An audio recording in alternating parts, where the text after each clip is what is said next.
आज आमच्या घरामध्ये करायची होती तांदळाची इडली आणि ओल्या नारळाची चटणी.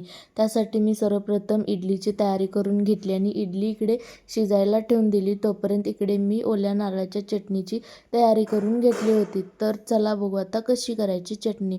तर त्यासाठी काय केलं, ओला नारळ घेतला, फोडून घेतला आणि त्याचे बारीक बारीक तुकडे करून घेतले. नंतर त्यामध्ये ॲड केली हिरवी मिरची, लसूण, आलं आणि थोडंसं जिरं आणि नंतर त्यामध्ये ॲड केलं कढीपत्ता आणि परत ते सर्व बारीक करून घेतलं मिक्सरला. आणि नंतर माझ्या लक्षात आले की आपल्याला त्यामध्ये कोथिंबीर पण घालायची होती, पण मी विसरले. मी असंच काही ना काही तर काय विसरत असते, पण तुम्ही नक्की घाला आणि ही चटणी नक्की ट्राय करून बघा, खूप छान लागते.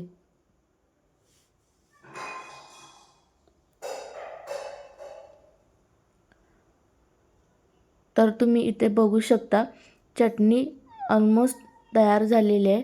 नंतर त्यामध्ये थंड दूध घालायचं. दूध थंडच घालायचं, गरम घालायचं नाही. आणि चवीनुसार मीठ ॲड करायचं. आणि इथे चटणी आता तयार झालेली आहे. आपली चटणी पण तयार झालेली आहे आणि त्यासोबत इकडे इडली पण तयार झालेली आहे.